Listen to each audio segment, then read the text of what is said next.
This is a download from BFM89.9, the business station. The Week in Review on BFM89.9, the business station. Good morning, I'm Sharad Kutin and welcome to the show that puts the news and the media in the spotlight. This week we take a look at the 7th Kuala Lumpur Eco Film Festival 2014. But before that, we have 3 stories from Asia Calling. Deforestation may be the cause of a landslide in a village in India. An environmental lawyer shares her trials and tribulations, and Japan remains defiant, continuing its whaling despite a ruling by the International Court of Justice. The Indian government called off the 7-day-long rescue operation in a village in Malin, India, after hopes of finding survivors faded. Heavy rains triggered landslides, killing more than 150 people, including dozens of children. Bismillah Gilani reports that it may have been a man-made disaster caused by deforestation to make way for farming.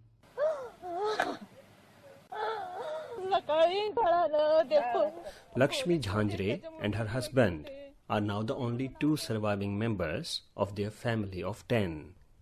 The couple had gone to visit their relatives in Pune when a massive landslide swept through their village, killing the rest of the family. I have lost everything. My in-laws, my children, my home, everything's gone. I'm ruined. Why did they leave me behind? What can I do now? Local Hirabai says the landslide buried almost the entire village within minutes. I was in the backyard and I heard an explosion-like sound. There was only mud everywhere. No human being, no house, nothing was visible. The rescue workers have pulled out 8 survivors and 151 dead bodies from the rubble. Hopes of finding survivors are fading. The government has announced a relief and rehabilitation package for the area. But geologists and environmentalists are saying the government has to take some responsibility for causing the tragedy.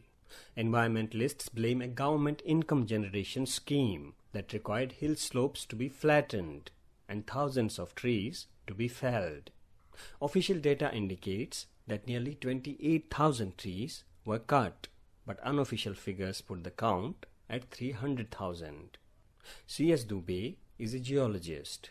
He says this has had a huge impact in this area. This is an area that receives heavy rain, and that's why it had dense forest until a few years ago. Now the trees have been cut and they are planning to make it agricultural land. But whenever you flatten a land like this, its natural drainage system gets disturbed. And the water builds up, and when the pressure on it increases, it explodes.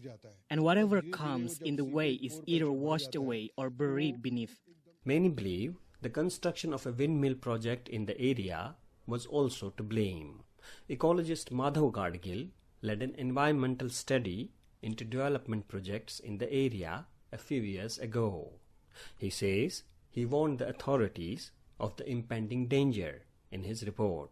We have in detail shown how the complete disregard for any kind of environmental concern by the windmill project executors has led to very large number of landslides all along where they have constructed the roads up to the hilltop. The government says they will commission a fresh study to find out the cause of the disaster. Rajnath Singh is India's Home Minister. We will certainly learn our lessons from this tragedy, but let's not jump to the conclusion about its causes. Let's wait for the study report. But environmental activists like Vishambar Chaudhary are not hopeful that they will learn from this. Development is the sole priority. The cost is not measured. So we sacrifice human beings, we sacrifice the environment and whatever else it takes. And the safeguards that we have and can protect against this onslaught are being weakened by the government. From New Delhi, this is Bismillah Gilani for Asia Calling.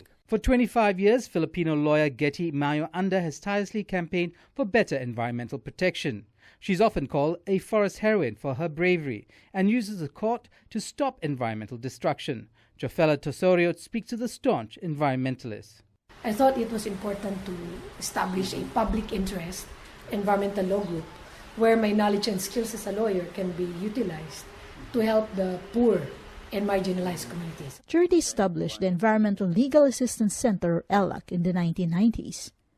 It has filed dozens of cases against illegal logging, fishing, and mining. Well, for now, I think the most difficult is mining and then coal.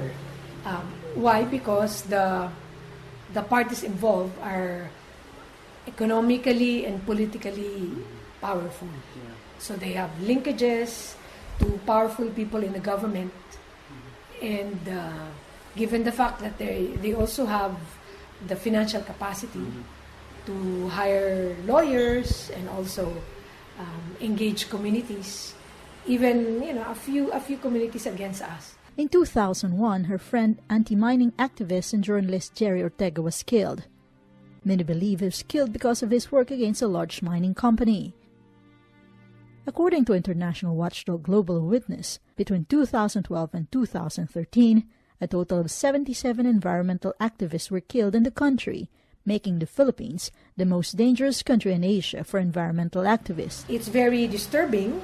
It can send a chilling effect to environmentalists because you have a legal framework that seeks to protect human rights, that seeks to promote social justice, that seeks to help the poorest of the poor. But then on the ground, you see that the reality is on the contrary. Palawan is the Philippines' last ecological frontier. It is a UNESCO biosphere reserve. It's rich in fish and forests, but also mineral resources.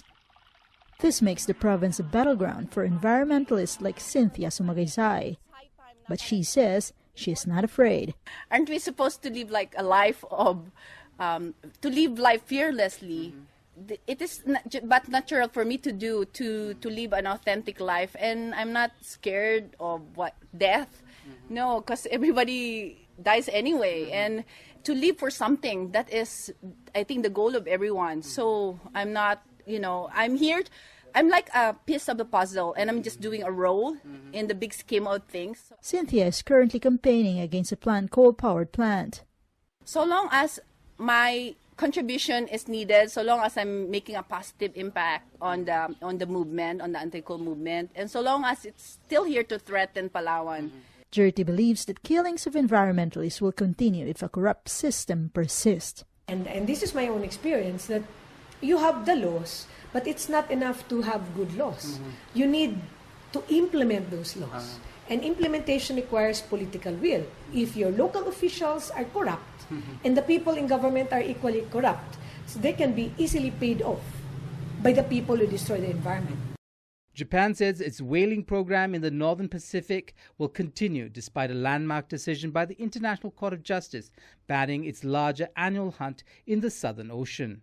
In its judgment, the court asked Japan to reconsider its Pacific research program. Despite its disappointment, Japan says it will abide by the ICJ's ruling and adds that its strategic relationship with Australia, which brought the case against Japan, will not be affected. While Japan is complying with the ruling on terms of the Southern Ocean, it will not stop its Northern Pacific hunt.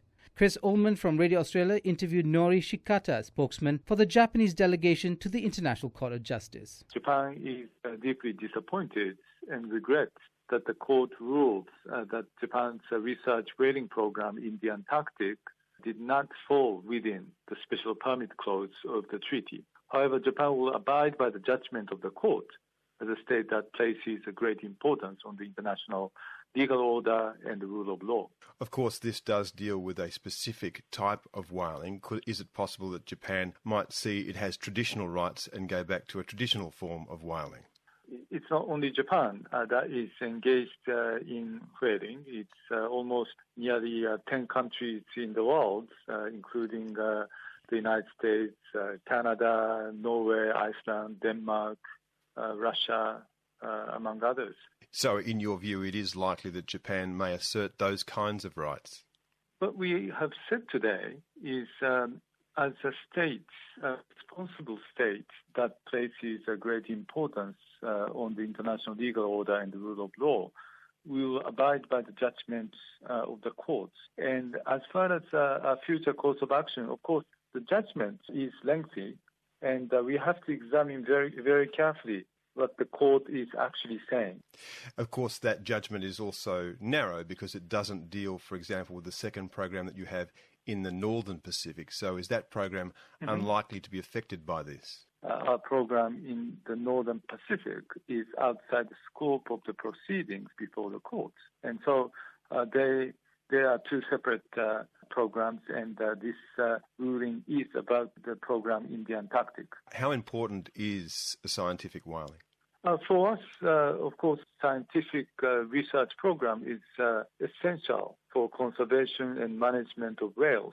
And we don't know, very much about stocks and different species of among the whales. We are of the view that it is important to carry out scientific research program. And I don't think the court has ruled against the importance of scientific research program. But the court did say that the scientific output to date appears to be limited.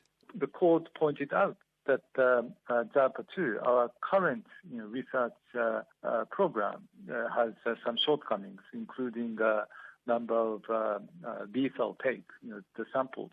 And the court did refer to the possibility of more use of non-B-cell method. What's the likely reaction of the Japanese population, and particularly to the fact that Australia brought this case against Japan?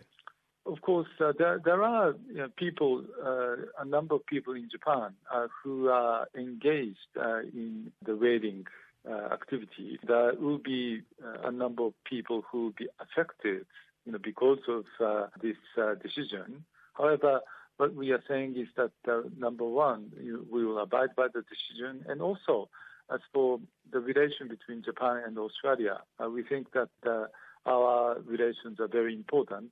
We call it strategic partners, encompassing political, security, economic, and cultural exchanges. Asia Calling was produced by Kantor Berita Radio 685 in Jakarta. Next up, we take a look at the 7th Kuala Lumpur Eco Film Festival 2014. I'm Sharad Kuttan, and you're listening to The Week in Review, BFM 89.9. BFM 89.9, I'm Sharad Kuttan, and The Week in Review continues. The 7th Kuala Lumpur Eco Film Festival is on at Publica. Festivals like these attempt to showcase the best in socially and politically conscious filmmaking. This morning, we speak to festival founder and its advisor, Yasmin Rasyid, as well as first-time documentary filmmaker Ross Harrison from the UK. I asked Yasmin why she started the festival. Well, for us, it's definitely getting better by the year, just in terms of the kind of films that we are screening. When I started the film festival in 2008, I think we only had 12 films, 6 local Malaysian films and 6 international films. And this year, we've got 75 films that will be screening, a combination of local and environmental films. I think the festival is slowly gaining traction in the ASEAN region. Apart from the Green Film Festival in Korea, I think the KLEFF is one of the growing festivals. And the reason why we decided to run this film festival is because I truly believe in the power of visuals. And I also know Malaysians in general like film, but my interest was how can films evoke more awareness and increase one's education and passion for environment. So that was basically the basis of why we started the festival. There are a lot of platforms out there in which materials are disseminated, right? And I guess in terms of the rising levels of awareness, I think we can be safe assured at this point in time, environmental issues are big. Do you think there's a certain level of passivity in many of the ways in which people are drawn into the environmental question? For instance, watching films or clicking likes on Facebook pages and stuff. Do you think festivals such as yours actually transforms the way people behave, whether they choose changes in their lifestyle that actually have a net effect on the way in which we exploit the environment, for instance? Well, I think it does a little bit, because the film festival is not just about films as well. We do have a variety of community workshops on sustainability where they actually take, for instance, we have a workshop on composting. whoever who registered actually walks home with a compost bin. So it's not just learning about it, because you can learn about it from Google anyway, but it's also providing the right tools and introducing to the participants who these advocates are, so that after the workshop or after the event, they would know who to reach out to. I think that in general, a lot of the public that come to the festival, I would say they're aware about environmental issues, but they're not necessarily aware who to go to in terms of resources or where to start. So at the festival, we probably have about 40 or 45 environmental NGOs and social startups and entrepreneurs that are there with amazing efforts they're already doing. And if anyone wants to contribute directly, they would meet the right people there already. So it's taking them from knowing about the issue, and hopefully half of them that leave the festival know where to take actions. You know, the film festival is going to be held at Publica, and Publica is perhaps in the Klang Valley. The character of the demographic of that area, right, Salaris du Tamas, is one of the richest and most affluent. And of course, it is the rich and the affluent who, in many ways, are the most egregious offenders of the environmental cause in the way that they consume endlessly. You know, do you see a kind of contradiction in the kind of lifestyles that we have and the kind of causes that we espouse, you know, and that perhaps a lot of people don't see those contradictions? I see the contradiction right away, immediately. But also because I think in terms of demographics, like what you said, I would rank the demographics around Publica also probably above average in terms of the awareness and education. And many of them actually aspire to do something. And you would know that most of them are either foreigners or living in that postal zip code area. But then having said that, we also have actually busloads of students coming from outside town to come to the festival as well over the weekend to learn about, it's part of their university assignments, for instance, to learn about filmmaking and also learn about environmental issues. But having said that, the KLEFF actually just last week had the Langkawi Eco Film Fest, and that one was a totally different crowd. These were actually with the local communities, and we had to carefully select the film as well. And the films were mainly island theme and very, very much Malaysian. So we are looking at branching out outside KLEFF to reach out to more, I won't say rural communities, but communities that are actually directly facing these kind of environmental issues. So we're slowly branching out outside KL in the next couple of years. Wonderful. In the room, we also have Ross Harrison. You selected, or at least the festival has selected, his film to be shown. Before I ask Ross about his film, maybe Yasmin could tell me, why do you think his film was chosen? Well, firstly, Ross submitted the film to the KL Eco Film Fest, and I was part of the jury committee that was selecting it. And I remember watching it sometime in July or August for the first time, just screening it on a Sunday at maybe 9 o'clock in the morning. And it impacted me tremendously. And I told myself, I'm not sure how, but Ross has to be here. And I felt that it took an English filmmaker to highlight an important issue which many Malaysians are not aware of. So I went onto Facebook and I told all my friends, like, you really need to know about the issues in this film. And if you believe in the film and you believe that people should know about the Penang in Sarawak, help me raise money to get Ross here. And in 10-15 minutes, I raised sufficient amount to get Ross here, which was really, really amazing because I didn't know I was getting that kind of support from the friends that was around me. That's a rousing introduction. I mean, you know, I bring tears to my eyes. But, you know, Yasmin, of course, there are Sarawakian filmmakers as well. There's a wonderful film called Salt Boy about the problems of rural Sarawak and the communities there. But Ross, I just watched your film and it was quite striking. You have a very interesting strategy, kind of setting up, getting us into the lives and the individuals that become then the voice of the problems of that area. Tell me, Ross, you're from England. Why Sarawak? I'm really, really concerned about protecting biodiversity. Globally, the loss of biodiversity that's happening at the moment is staggering, and that's especially pronounced in the tropics. And Malaysia and the island of Borneo has some of the highest concentrations of biodiversity in the world. It really is a unique and valuable ecosystem there. As well as that, I am passionate about ensuring that people's land rights are recognised, or that people who don't necessarily have an easy way to voice the issues that affect their lives, those people are able to spread awareness about those issues or communicate with audiences further afield than they otherwise would be able to.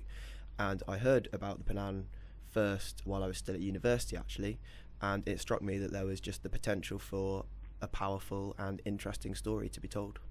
You know, I've had on this show Claire Castle-Brown, who is one of the inspirations behind and the driving force really behind Radio Free Sarawak, which is a very important project in terms of leveling the communicative field in Sarawak, you know, allowing rural communities to have a voice. And I know that she has supported your film. Were you aware of the activism around this area? I mean, apart from the questions of biodiversity. I had done some research before I went out to make the film, but really my main aim was to go to the village that I was visiting in Upper Barham and really experience what life was like there. So hopefully what people take away first from the film is just that the Penang lifestyle is completely interconnected with the rainforest that they live in. And my personal experience of making the film was all about that, the Penang lifestyle, seeing what the rainforest was like, and that was kind of my driving force really to really experience it. It's interesting though, in the depiction of the lifestyle, these are Penang who are no longer nomadic. They're in fact settled in kampongs. We have a view of the church with the electric guitars. Many of the individuals, you know, don't dress in traditional dress. So even there's this wonderful scene of older Penang man who isn't named in the film, where he's in a church service and he's got a feathered cap, but he's also wearing a Hawaiian shirt. And then there are all these other kind of anomalies, right? Anachronisms, things that you think aren't associated with the exotic image of the Penang as a tribal peoples who are so deeply connected with the forest. The people that you speak to in Selangor are actually very, in many ways, modern, and they have been they've gone to school. Dennis has gone to school. He's one of the characters in the film. So they're not quite the nomadic people of the past, right? Yeah, I mean, no people alive today are people of the past. So I think there are only a few hundred, perhaps, still completely nomadic Penang, and even they have some time spent in villages, but I haven't visited them, and I wouldn't be best placed to talk about their lifestyle. But what I do know is that there are so many stereotypes about indigenous peoples and tribal peoples, and I was very conscious that I just wanted to try and make a film that was essentially an honest representation of what I found when I visited them. So sure, they have many elements of technologies or, you know, facilities that people will recognise from cities, and they also use those along with their traditional knowledge and other kind of traditional aspects of their lifestyle. So the two are constantly connecting with each other, and their cultures constantly changing in that sense. And what's also interesting about it, and you know, Yasmin, please join us in that this conversation, is that, you know, as fellow Malaysians, you know, the Penang are Malaysians to the extent that some of them, I think there's some Penangs who are not, and they cross the border into Indonesia or are stateless, as it were. But they are fellow Malaysians who have also adopted the language of political representation, right? So we see Dennis talking about the plans for a Penang Peace Park as a solution to their problems. They're going to the State Assembly in Kuching. And, you know, so they are, you know, modern citizens of a modern nation state making representations to protect their interests. And their interests, in many ways, and that's the claim they make, is aligned with the national interests or global interests in protecting the environment. But it is ultimately also their collective interests. And what I did find interesting about your piece was it doesn't take a critical view of that. You don't interrogate them. You don't ask them about, you know, the choices they make in terms of their lifestyle. The electric guitar, for instance, and all that goes into making an electric guitar. There's a mine somewhere, and some people have been displaced in order to produce this electric guitar. You don't critically interrogate them. Why is that? I think the idea of me as a foreigner turning up in their village and criticising anything about the sustainability of their lifestyle would be absolutely absurd, really. They have grown up through generations of living in what is essentially a sustainable interaction with the forest around them. Sure, elements of that lifestyle have changed, but at the end of the day, they are the people who have always lived there, and what right would I or anyone else really have to criticise that? Yasmin, I mean, how do you feel about films that represent communities? I see the point of, you know, of doing the advocacy on behalf of those communities that are voiceless, and we have an information system that makes them really quite marginal. But at the same time, you know, do you want filmmakers merely to buy into community self-representations? Or do you enjoy films that actually have a dialogue between the filmmaker and the communities? A little bit of both, because it really depends on what the issue is and also how the community would like to be part of it. But I think it's also a field that is slowly gaining popularity here. Unfortunately, I think our local filmmakers are probably not too aware of the kind of local community issues here. I mean, I think there are plenty, but we're not focusing in on it to tell stories from the people's perspective. In those terms, I mean, what other shows are coming on the festival that we can look forward to? There is a story about, I think, the Chatia in Penang, and there's also a story about a group of community farmers that are trying to break through by changing people's perspective about community farming. And in KL, you can see it growing quite well. Little pockets of abandoned land being turned into amazing gardens of edible fruits and so forth. We have a couple of community members that are coming actually to introduce the film and actually have a discussion with the people and how do you actually start a community farm legally or illegally and without getting into trouble, and how do you manage it and so forth. So the film's actually, I think, touches on issues that we think are quite relevant both in an urban and rural setting. Internationally, we have amazing films like one on genetically modified organisms, which is a subject matter that we are not really exposed to because in Malaysia, our food are not labeled. And as consumers, you don't really know what you're consuming, or you don't have an option to choose what you want to consume. And this is an important thing as well, looking at how food and environment has a very close relationship and how it affects human health. So I would definitely want people to watch that. And then, of course, there's another film, award-winning film, Damnation, which talks about a lot the new movement right now, especially in the States, decommissioning dams and actually reviving back these rivers that have been blocked up for, decades. And it's just irony that globally people are looking at decommissioning dams to restore the ecosystem, and here we are. And just in Sarawak, there's 10 more dams that are waiting to be built. Yeah, it's extraordinary, and I think the implications for all rural communities have been devastating. I think of moving them into plantations, palm oil plantations. I think they just want to be heard, and films may be a good vehicle for that. Plus, are there films at this festival that you're looking forward to seeing and meeting with other filmmakers? Absolutely, yeah. I'm looking forward to seeing Damnation, which Yasmin just mentioned, but also just the opportunity to speak to some of the Malaysian filmmakers here as well. To be able to come here to Kuala Lumpur with Clef or to be supported by Clef's really, really fantastic. So I'm extremely grateful to them for the opportunity. Yasmin, last word for listeners if they want to come to the festival. Obviously, it started last night and it carries on till tomorrow. What would you say to them if they want to come to the festival? First of all, the film screenings are all free, and we're screening it at Black Box Publica. If you can't make it for the film screening, it's fine, because we do have community screenings. So if you're a school teacher or if you're working with your office and you think you'd like to have a little quick lunch and learn session, do give us a call. The festival runs 9 months in a year, and we do quite a bit of screening outside Klang Valley as well, because we understand not everyone can come to the festival weekend. So we are hoping to reach out to other people outside, and we're also hoping to train volunteers to host screening themselves so that it can reach a broader audience. My main focus is to get the films watched by as many people as possible. And apart from that, we have a wide range of workshops, from children's workshop to even filmmaking and photography workshops, as well as exhibitions. So tomorrow, come check out the KLEFF award ceremony, where we will actually announce the winners of the 8 categories that we're offering for grabs, and also meet the filmmakers. It's happening at Black Box from 4 to 6 p.m. And after that, we'll throw a little small party. And that's Sunday. That's Sunday. Right. And is there a website that people can go to get in touch with you? Where you'll have your number and email contact? Yeah, the best website to go to is ecofilmfest.my. That would have, and you can download the festival guide. I understand not everyone has a copy of it. Put it on your phone maybe in PDF version. Or the best actually place would be to drop us a Facebook message on our Facebook page, www.facebook.com/Kuala Lumpur Ecofilm Festival, and I would be able to respond directly to any inquiries. Last word from you, Ross. Is there anything you want to say? If anyone would like to watch Sunset over Selungo online, they can do so at selungo.com. The whole film's online for free. Okay, and that's spelt? SELUNGO. I was speaking to Yasmin Rasyid of the Eco Film Festival, currently playing at Publica. Along with her was Ross Harrison. He's a first-time documentary filmmaker from the UK. That's all we have for you this morning. I hope it's been food for thought. And remember, the price of liberty is eternal vigilance. This has been the Week in Review. I'm Sharad Kuttan for BFM 89.9, the business station.